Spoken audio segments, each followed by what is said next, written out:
Ibabalidate po natin at magkakandak po tayo ng investigation para po malaman natin kung sila ba talagang mag-asawa ang may pakananan. Siya po ay may suot ng helmet, siya rin po may suot ng sapatos, and then siya rin po ang may suot ng jacket na yan, kung ano po yung nakikita natin. And then yung 2 baril po na nandoon na 45, yun din po yung ginamit nila na pagbaril mismo sa mag-asawang Lulu. And then yung binayad din po na pera na worth 900,000, yan po ang natitira 204,000. Kasi po, 500,000 ang binigay sa kanya, binigay niya yung dun sa back ride niya, 120, meron 30 sa spotter, at nagastos na po niya yung iba, kaya ang natira po dun sa pera niya is, ayan po, 204. Arrest 7 suspects, simula dun sa lookout, dun sa gunman, dun sa motorcycle rider, yung middleman, at yung contact person, hanggang sa mastermind. Nakahanap po sila ng middleman na kung saan ito naman po middleman na to is naghanap din po ng gun for hire na nakuha din po natin yon. At ang una nga pong instruction niya dito po sa mga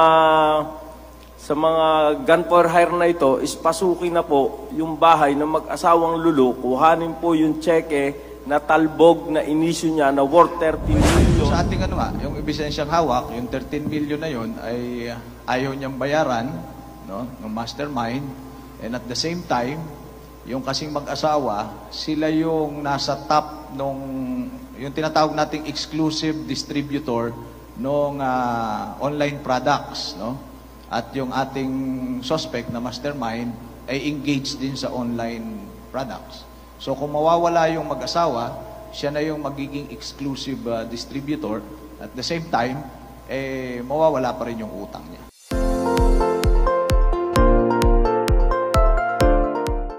A significant breakthrough in the investigation of a double murder case involving the tragic shooting of spouses Lulu in Mexico, Pampanga on October 4, 2024.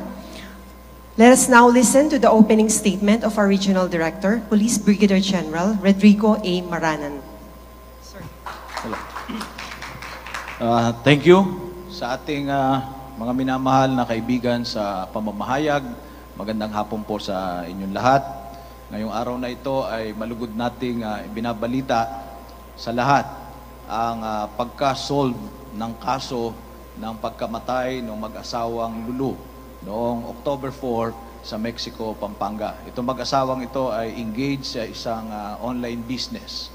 At dahil sa masusing investigasyon at walang tigil na pagkakandak ng follow-up ng Pampanga Police Provincial Office sa pangunguna ng ating Provincial Director na si Colonel J.D. Maandal, ay nakuha natin ang lahat ng taong involved sa kasong ito. Simula sa gunman, sa lookout, sa middleman, at yung may hawak ng mga tinatawag nating grupo ng gun for hire, hanggang sa mastermind ay naaresto natin. No? Nasolve natin ang kaso na ito sa loob lamang ng 10 araw, at noong Biyernes ay nagkaroon tayo ng magandang break at sunod-sunod nating naaresto at nahuli ang lahat ng sangkot sa karumal-dumal na krimen na ito.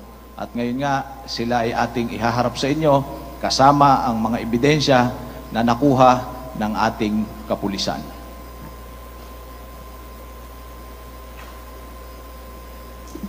May we now hear from the Provincial Director of Pampanga Police Provincial Office, Police Colonel J.C. Dimandal, for his presentation. Sir.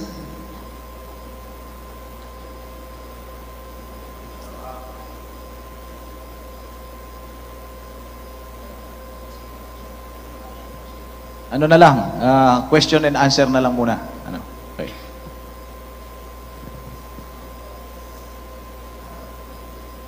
Let us now proceed to the question and answer session. Please raise your hand and state your name to be acknowledged.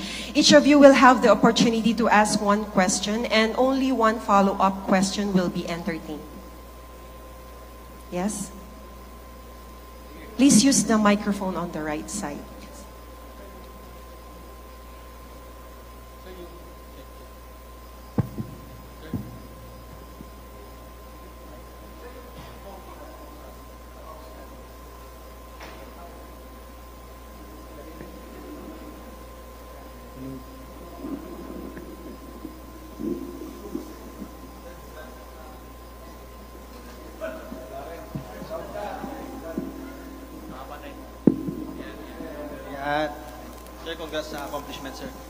Sir, na-establish na ba ano yung motibo sa ginawang pamaril, sir? Business po ba? Thank you, Patrick, for the question. Base doon sa ating mga hawak na ebidensya, as of now, no, ang lumalabas na motibo ay tungkol sa utang at negosyo, no? Base doon sa mga conversation na doon sa nakuha nating mga telepono nung suspect at nung mastermind. Magkano po yung utang, Art? Well, base doon sa yung tinatawag nating exploitation ng cellphone na nakita natin based doon sa ginawa ng ating mga investigador, humigit kumulang 13 million ang involved na halaga ng utang. 13 million pesos. Bakit umabot po, RD, na yung mastermind, ipapapatay pa niya yung mag-asawa? Well, ayon doon sa ating yung ebidensyang hawak, yung 13 million na yun ay ayaw niyang bayaran, no, ng mastermind. And at the same time, yung kasing mag-asawa, sila yung nasa top yung tinatawag nating exclusive distributor ng online products, no? At yung ating suspect na mastermind ay engaged din sa online products. So kung mawawala yung mag-asawa, siya na yung magiging exclusive distributor. At the same time, mawawala pa rin yung utang niya. So yun ang nakikita natin initially dito sa mga ebidensyang hawak natin. Tapos, RD, umabot ng 7 po yung suspect, Yes, sa ngayon, ang nasa kamay natin ay 7, pero tuloy-tuloy pa yung ating pag-iimbestiga at kung may ma-identify pa tayong mga kasamahan nila at kasangkot, tuloy-tuloy ang ating paghanap.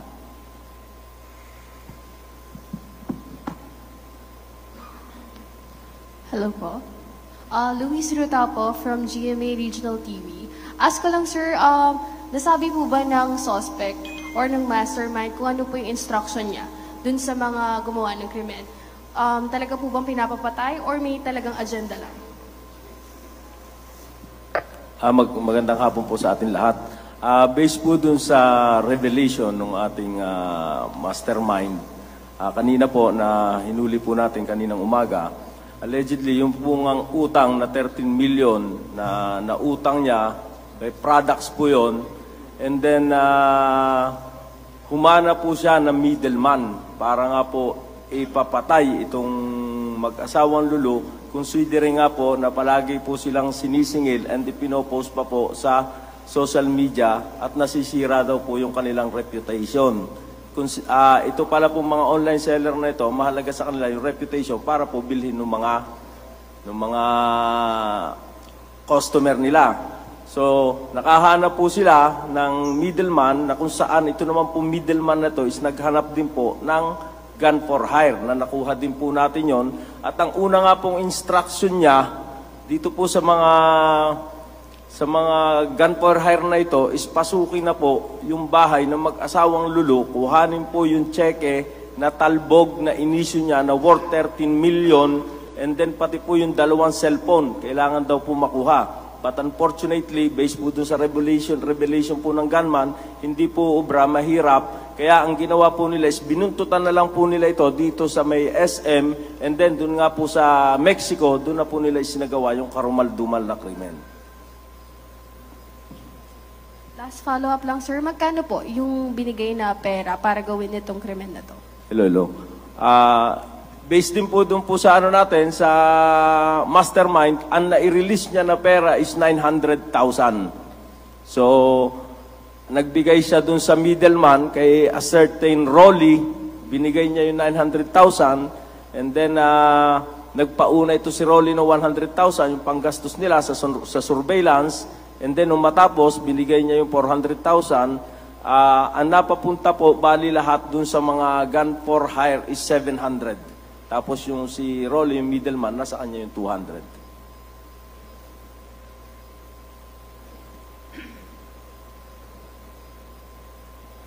Any more questions coming from our media friends? Yes. Sir, good afternoon. Kay RD. Sir, pakwento lang paano yung naging breakthrough sa pagkaka-aresto dito sa mga suspect. Nung nangyari nga yung pamamaril, ay nag-create agad yung ating provincial director ng isang dedicated follow-up team para tutukan itong kaso nitong mag-asawang Lulu sapagkat ito nga ay double murder case at kailanman ay hindi tayo makapapayag na itong mga ganitong pangyayari ay hindi natin masusolve, no? So dahil sa pagtsatsaga ng ating provincial director at ng mga operatiba, ay nakakuha sila ng mga testigo, no? Na nakakita doon sa mga gunman bago isagawa ang pagbaril, yung actual na pagbaril at yung pagtakas. So yung mga testigong yon ang nagbigay ng kanilang mga sworn statements and personal accounts doon sa description ng motor, description ng mga suspect, at kung saan sila papatakas. At tayo rin ay nagpapasalamat doon sa mga tao na tumulong sa atin, doon sa komunidad kung saan naroroon itong mga gunman, sapagkat sila na mismo ang nagbigay ng kinaroroonan nitong ating mga hinahanap. So, unang-una, nakilala natin mismo yung gunman sapagkat na-trace natin yung kanyang mga pinagmulan, kanyang mga whereabouts, no, nung mga dumaang araw. At maliwanag na na-describe nung ating testigo yung kanyang muka, yung pangangatawan, yung motor na ginamit, yung plate number. At doon nagumpisa yung ating mga operatiba hanggang sa natunto natin siya doon sa bahay na kanyang inuupahan. No? Kasama doon yung ilang mga kasamahan niya sa gawaing ito, sa gun for hire activities. At naisagawa natin yung tamang pag-aresto at na-recover natin itong mga maraming baril na ito. At pagkatapos siyang maaresto, ay tinanong natin siya in interview at siya naman ay nakipag-cooperate. Tinuro niya yung kanyang mga kasamahan at natuntun din natin kung saan-saan sila nakatira. Kaya all in all, in as far as the couple Lulu's case is concerned, we consider this case solved. No? And we were able to arrest 7 suspects. Simula dun sa lookout, dun sa gunman, dun sa motorcycle rider, yung middleman, at yung contact person, hanggang sa mastermind. Sir, gaano kalaking grupo?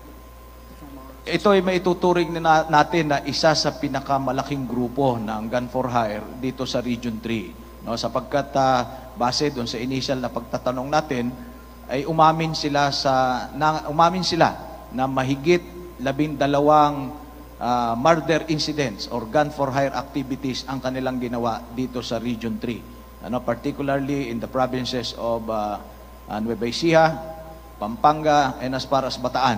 No? Pero gusto pa rin nating tingnan kung yung iba nating mga pending cases dito ng gun for hire at gusto nating ma-compare yung mga na-recover nating baril sa kanila na sa ganoon, malaman natin yung iba pang mga insidente kung sila nga ang gumawa. So malaking grupo ito in the sense na organize yung kanilang structure. May middleman, may leader, may gunner, may spotter, at naglalaro sila hindi lamang sa isang probinsya. No? Yung activities nila ay kalat na. No? At yun nga, may naunang pag-amin sila na mahigit 12 na gun for hire activities na yung kanilang naisagawa. Sir, last on my part, gaano kalaking bagay ito lalo malapit na ang eleksyon? Napakalaking bagay nito pagdating doon sa tinatawag nating peace and order dito sa Region 3. Lalong-lalo na sa paparating na eleksyon. Sapagkat ang Region 3, base sa datos, isa sa rehiyon na may pinakamaraming gun for hire activities or murder incident pagkapalapit na yung eleksyon. At ang pagkahuli natin sa grupong ito, for sure, ay makakabawas doon sa tinatawag nating mga gun for hire activities, killing activities at yung murder incidents dito sa Region 3. Sir, Paulo G. from CLTV. Ito bang assessment natin sa peace and order sa Central Luzon? Hindi na natin pwedeng gamitin yung terminong isolated case, yung killings? Well, ang pagtitingnan natin, if we're going to be very technical and very specific dun sa word na isolated, when we say isolated, dalawa ang ibig sabihin yan. Isolated in the sense na nag-iisa lang insidente yan. Yun ang isang definition ng isolated. At yung isang definition ay yung isang incident is not connected to other incidents. So dalawa ang meaning. Isolated, meaning iisa, and isolated, meaning not connected sa iba pang mga insidente. So, therefore, if we're going to talk about murder incidents dito sa Region 3, pag sinabi nating isolated, nag-iisa lang ba yan sa isang probinsya? Nag-iisa lang ba yan sa isang bayan? Or maaaring may mga murder incidents sa isang probinsya, magkakakonect ba yan? So those are the questions that need to be answered, and it can only be answered through an investigation. Ano ho yung mga intervention ho natin para ito hong killings masawata o di naman kaya mabawasan? Well, unang-una, ito na yon. This is our main intervention, no? Para matigil at masawata yung walang habas na pagpatay sa mga tao dito sa Region 3. Ano? Isa na ito sa ating intervention. Ang hulihin, habulin, ang lahat ng suspect sa pagpatay, no? Gamit ang baril. No? Ito na yon. Habulin, hulihin, arestuhin at ikulong ang lahat ng miyembro ng criminal gangs, private armed groups. Yun ang una. Pangalawa, siyempre, yung tinatawag nating enhanced police presence. Padamihin natin yung pulis sa karsada. Magkakandak tayo ng 24/7 checkpoints, patrol, pagpapadami ng police outposts. Sa ngayon, meron na tayong close to 300 police outposts na ilagay natin sa iba't ibang strategic na lugar sa 7 probinsya. No?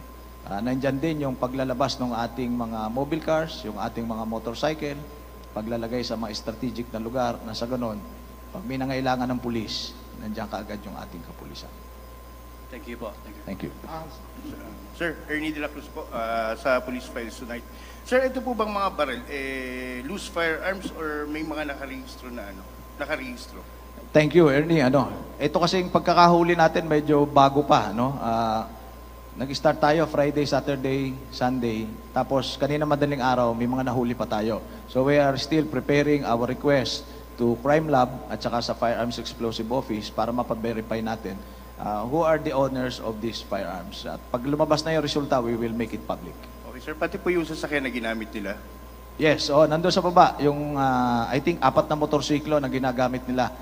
Salitan nilang ginagamit habang sinasagawa nila yung kanilang criminal activities.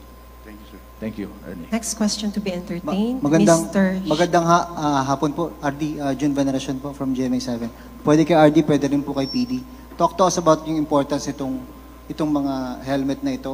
Ano po itong mga to? Well, yung helmet na yan, ay yan yung ginamit ng gunman during the shooting incident na binaril yung mag-asawa.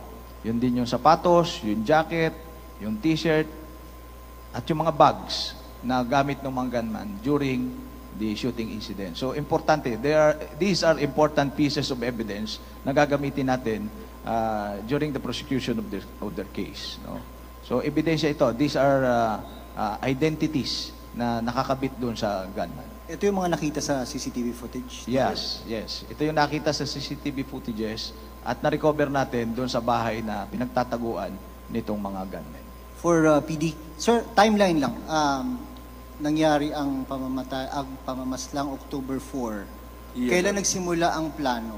Para ilatag lang po natin, kailan kinontrata? Actually, sir, after po nung mangyari yung shooting incident, right after then, nag-start na po kami mag-conduct na investigation, mag-gather ng information doon po sa mga tao po sa komunidad, and then record check po, and then katulad nga po na sabi ni RD, nung maraming nagbigay ng information, nakuha po natin yung one of the suspect doon po sa shooting incident na si a certain Arnold. So, siya po ay may suot ng helmet, siya rin po may suot ng sapatos, and then siya rin po ay may suot ng jacket na kung ano po yung nakikita natin. And then yung 2 baril po na nandoon na 45, yun din po yung ginamit nila na pagbaril mismo sa mag-asawang Lulu. And then yung binayad din po na pera na worth 900,000, yan po ang natitira 204,000. Kasi po 500,000 ang binigay sa kanya, binigay niya yung dun sa back ride niya, 120, meron 30 sa spatter, kaya, at nagastos na po niya yung iba, kaya ang natira po dun sa pera niya is, ayan po, 204,000 Sorry, PD. Timeline lang paano nagkontakan si Mastermind na punta kay middleman, kailan? Sige, ako na sasagot. Sige, sorry. Based doon sa ating hawak na ebidensya, as early as August, nag-start yung yung plano nila na yung mastermind ay naghahanap ng taong makakapagbigay ng gun for hire. August. This year. Tapos yung original plan na pasukin sa bahay, kailan dapat i-execute yun?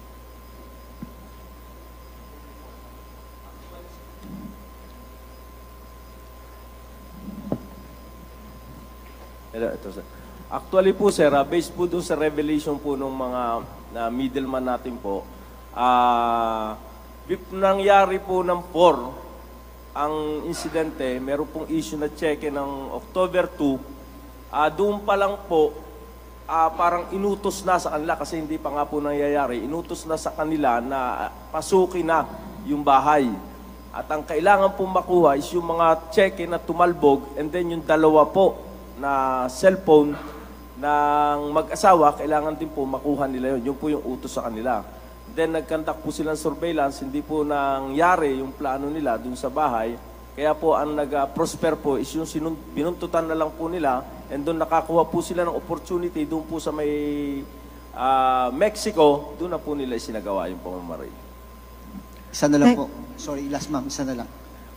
Isa po sa nakakadurog siguro na sa puso na aspeto ng krimen na ito yung sinapit ng 2 bata. Yes. Yung 6 na taong gulang na anak at isang kamag-anak. Ano po ba yun? Hindi nakita ng mga shooter o talagang hindi talaga kasama kahit nakita nila? They were spared. Paano po ba nangyari talaga doon?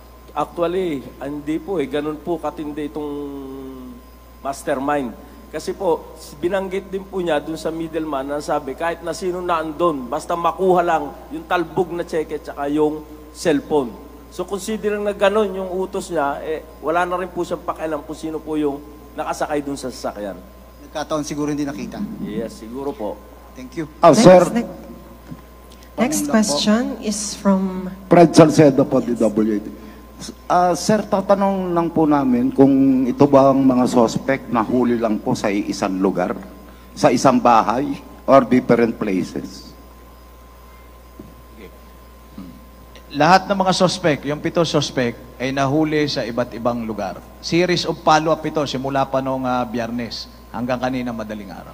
Sir, pwede po bang malaman kung saan eksaktong lugar? Pwede naman, kaya lang may mga binabantayan pa tayo, may mga follow-up pa rin tayo. So sasabihin ko na lang sa iyo right after nitong Okay, thank you very much. next question from Mr. Shapko of Tugon Balita. Sir, question ko po para kay Artie. Artie, ito pong nabanggit nyo na 7 yung suspect. Sir, ito po, sila po ba yung mga civilian or dating police, dating military? Ano po yung dati nilang mga naging trabaho? Base doon sa hawak nating ebidensya sa ngayon, lahat sila ay civilian, walang mga former in service. Thank you, sir. Yun lang po. Ardy, good afternoon. Jopel po, Jopel Pelenyo from DWIZ. Sir, siguro mga 2 or 3 days after your oath, nangyari yung insidente. May mga crimes na nangyari. Gaano ka-importante ito, Ardy? Dahil sa sunod-sunod din yung accomplishments po ninyo ngayon. Well, very important ito, sapagkat unang-una, ito ay marching order ng ating Chief PNP. Before I assume here as Regional Director of Pro-3, ang marching order niya sa akin is make Pro-3 a safe place before, during, and after election. That's why, after my assumption, we buckled down for work. Immediately, I have ordered my Provincial Director to intensify our efforts in collecting, confiscating, all loose firearms. And in a matter of 9 days, we were able to collect 172 firearms, long and short firearms. And because this is an important case for us, it is important to us not because may namatay na 2. It is also important because ang gusto namin, itong accomplishment na ito, ay ialay namin doon sa 2 bata na nakaligtas. Mabigyan natin ng hustisya, yung pagkamatay ng kanilang magulang, mabilis at maagap na hustisya, na sa ganon, mabilis din ang pag-recover naman ng pamilya ng biktima. So itong accomplishment na ito ay iniaalay ng Police Regional Office 3 doon sa pamilya ng ating mga biktima. Kumusta na po yung mga bata ngayon, sir? Right after the incident, I have directed our Chief of Regional Medical Unit to immediately coordinate with the family and to check the two children. At nag-comply naman yung ating Chief ng Regional Medical Unit. Isinailalim sila doon sa tinatawag na psychosocial test. At tinitingnan naman. Sa ngayon, under monitoring at ayon naman doon sa report ng ating doktor, so far okay naman yung mga bata. Sir, last question. Linawin ko lang, sir. Tama po ba? Online seller din po ito pong mga mastermind? Yes. Base doon sa ebidensyang hawak natin ngayon. Kilala Online po ba seller. sila, sir? Kilalang mga online seller? Kilala po ba ng mga online seller? Yes, kilalang online seller. Kasi kung ikaw naman ay hindi sikat na online seller, walang bibili sa'yo, di ba? Tama ba? Yes, sir. Pwede po bang mapangalanan? Mapangalanan ni PD Pampanga yan, mamaya, later. Thank you, sir. Thank you. Next question from Ms. Gracie Rutao. Yes po. Sir, tanong ko lang, yung 13 million, almost 13 million na utang nitong mastermind, since kailan pa po ito? Well, base doon sa ating pag-iimbestiga, medyo recent, recent yung 13 million, but we want to be sure about it. That's why gusto nating makita pa yung ibang mga cheque, nandun kasi yung mga date. Pag nakita na natin after the full investigation, we will make it public at we will inform you kung ano man yun. Meron pa po. Curious lang ako, sir, napakaraming ID. Ano po yung mga ID na yun? Well, ito yung mga IDs na na-recover natin doon sa 7 suspects at chinecheck natin yung authenticity niyan. And for sure, in these IDs, in these many IDs that we confiscate, meron dyan na mga IDs that they are using to hide their true identity. Any more questions from our media friends? Yes? Sir RD, tanong lang po, yung pong mga nahuli natin na 7, mga nanlaban ba sila nung sila ay kukunin doon sa kanilang lugar? At kailan po ba itong gunman, kailan talaga siya, anong araw siya nakuha at saang lugar? Yung 7 nahuli natin, during the course of the operation, hindi na natin sila binigyan ng pagkakataon na manlaban. We have employed superior force, at superior skills, tactical skills ng ating mga operatives at yung tactical units na ginamit natin because we want to ensure na mahuli natin sila ng buhay because we want to get to the bottom of this. Gusto nating maabot kung sino yung mastermind at sino pa yung iba na may kinalaman dito. Rest assured that our investigation will not stop from here. Tuloy-tuloy pa yung ating investigation kasi yung kanilang revelation, meron pa silang involvement sa more than 12 killing or murder incidents. And we want to dig deeper on this more than 12 killing murder incidents na ito. Gusto pa nating maabot sino yung mga taong nag-utos sa kanila para gawin itong more than 12 incidents na ito. So tuloy-tuloy. This is a continuing investigation. And I want to report to everyone that after my assumption, I have created a super task force against criminal gangs and PAGs, partisan armed groups here in Pro3. This super task force will hunt down all members of criminal gangs and partisan armed groups in this region. And this accomplishment can also be attributed to the super task force created by Pro3. Sir, kung yung mastermind kaninang nakuha umaga, yun naman pong gunman, ito po ba nung Biyernes at saang lugar? Yes, nung Biyernes nagkaroon kami ng magandang break, tapos Linggo nahuli yung yung gunman, and from there dire-diretso na. Series of follow-up in different places. Salamat. Okay, thank you. Sir, Follow-up question? follow-up question pa sa CLTV po. Ito po bang grupo, nakita natin, hindi po biro yung mga gamit nila. Meron pa silang meron pa silang granada. Di ba? May samurai pa.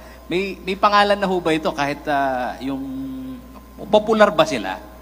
Notorious talaga. Anong pangalan ng gang, sir? If we're going to take a look in their armaments, for sure, by this evidence alone, you can deduce that they are an organized criminal group. No? Meron nga silang structure eh. Meron silang hierarchy. Di ba? So, itong grupo na ito, based doon sa revelation nila that they have perpetrated more than 12 murder incidents or killing incidents here in Region 3, ibig sabihin, matagal nang existing itong mga ito. Matagal nang existing based doon sa kanilang revelation. Ngayon lang tayo nagkaroon ng magandang break para talaga malansag natin itong grupo na ito. And we are thankful to the community for providing information, for cooperating with the investigation being conducted by Pampanga PPO. And this is the result of the collaboration of our community and PNP. We'll now entertain the last question, I think. Hindi, sige lang, okay lang. Okay, sir. Walang Yes, last sir. question. Okay, sir. Thank you, sir. Thank you. RD, mag-asawa po ba itong suspect or suspects? Kung ang mastermind, yes. Sorry, mastermind, RD, mag-asawa po ba or iisa lang po, lalaki or babae po? Nagkakandak pa rin po tayo ng investigation, but based on the revelation po ng mga middleman natin, is pag nagkakandak po ng transaction, ito po si lalaki, is kasama rin po niya yung asawa niya. Pero ang humaharap lang po is yung lalaki. But nevertheless, still, ibabalidate po natin at magkakandak po tayo ng investigation para po malaman natin kung sila ba talagang mag-asawa ang may pakana ng krimen na ito. Pero ang pinaka-mastermind, sir, So yung far, lalaki. ang lumalabas po ngayon is yung lalaki. Okay. May, Si Anthony. Anthony po. Anthony, yes, sir. Surname, sir. Anthony Limon E. Cawagas. Anthony Cawagas Limon. Limon. Yun po. Makikita nyo naman po yun sa Facebook niya. Screen names, yes, online screen names, sir. Online. Okay, Online. So ito yung ang una po natin nahuli na yung gunman mismo po, yung bumarel, is si Arnold Thailand E. Dimaliwat alias si Arnold Thailand po. And then ang back right po niya is si Arnel Buwan Jr. Tagata or JR. So yun po yung magkasama sa motor na bumaril po doon sa biktima. Si Arnold Thailand po ang bumaril doon sa lalaki, and then si Arnel Buwan po ang bumaril doon sa babae. And then meron po silang isa pang kasama na nakasakay doon sa motor. Ang pangalan po nito is si Robert Dimaliwat Sumbeto, na naaresto rin po natin yon. And then yung ano po naman nila, yung middleman naman po nila is si Rolando Cruz E. Reyes at saka si Robert Dimaliwat. Dalawa po yung naging middleman pa po niyan. Papunta po kay Anthony Limon Cawagas. Yun po. And then meron pa rin po tayong Jomi Rabandaban Servito. Ito po yung isa rin po sa alias Dondon. And then Sancho Nieto ay pagtalunan. Ito po, under din po ito ni Arnold Thailand. Ito naman po yung bago rin po niyang kagrupo na may-ari ng X-Max, na yun po yung ginagamit nila nung kumuha po ng pera kay kay Anthony Limon, yung nung kinuha po nila yung 700 sa may McDo dito po sa San Fernando, na hinihintay pa rin po namin yung result ng sa CCTV doon po sa Sir, may screen name po tayo nung mga mastermind kasi online seller din po sila. Kung ano po yung screen name po nila na ginagamit sa online. Ito po, saglit lang po tignan ko. Wala po nakalagay po sa Facebook niya talaga is Anthony Cawagas Limon. Real name niya po nakalagay sa Facebook. Makikita niyo po yun. Ayun po, andun po. Magiging stalker tayo, sir. Ayan, yes, sir. RD, ito po bang mga gun for hire na naaresto natin? May mga dati na rin po ba silang may mga dati na rin silang kaso? Dawit ba sila sa iba't ibang mga crimes? Yes, sir. Yung iba po, hindi ko lang po dala. Meron po, ang isa dyan, meron pong 4 previous cases po. Hindi pa lang po kumpleto lahat, pero meron na po kami initially. May na-check na mga may previous cases. Okay. Yes, sir. So last question siguro, sir. Masasabi na po ba natin ito pong kaso sa mga online seller, sa mag-asawang online seller is case closed? Yes, thank you. So, in as far as the couple Lulu's case is concerned, we consider this case solved, no? And with the arrest of the 7 individuals and the confiscation of this voluminous evidence against them, marami pa tayong mga murder cases na masosolve in the coming days, no? And this is what we call a preemptive strike against them. And marami tayong mapiprevent na murder incidents pa after the arrest of these individuals. PD. May clarification lang, sir. Doon sa, ang utang kasi nila, di ba, 13 million. Ang nakita naming cheque dito is 11 million. Tsaka i-clarify na lang din namin, PD, kung tumalbog ba itong cheque na ito. Kasi may nabanggit kayo kanina, may plano silang pasukin yung bahay. Dahil nga, kukunin itong cheque. Yung naandyan po na cheque, hindi ko lang po alam kung kumpleto na yan kasi po yung may hawak investigator. Pero, allegedly, lahat po ng cheque niyan is talbog. Kaya po palagi silang sinisingil. And ipinopost po sa Facebook na makikita nyo naman po, siguro po nakita nyo na yung mga post sa Facebook na pinapahiya yung nangutang.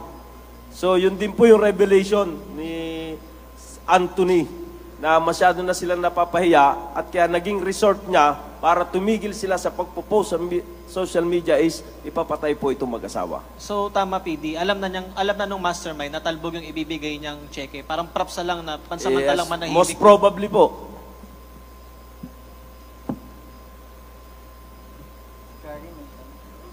Any other questions? Sir, Yes.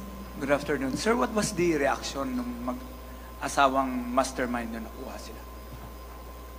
Actually po kanina, nung pinuntahan namin sa bahay, hindi na rin siya masyadong nag-react. Kasi siguro alam na rin po niya.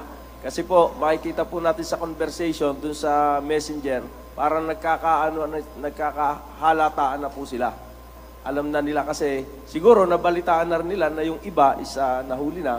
At alam na rin po nila na makakarating po sa kanila, eventually. Kaya kanina po, nung kinuha namin po sa Apalit, nagsabi na lang po siya na wag na lang sana isama yung misis niya. So, ibig sabihin, alam na niya. Cases filed na lang, please, sir. Cases filed. Ano mga cases filed, sorry? Ano mga cases filed? Murder po, double murder. Okay. Among others, may mga illegal firearms pa. Kasama rin po yan. Illegal possession of firearms and explosives. Pero yung naandun po ngayon sa sa atin, sa Kapitolyo, file po is double murder. Yes.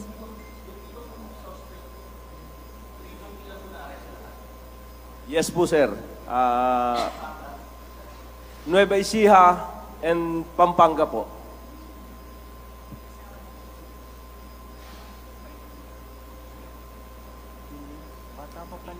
Any more questions? Follow-up questions? Unlimited to, pare. Tuloy. Hindi pa.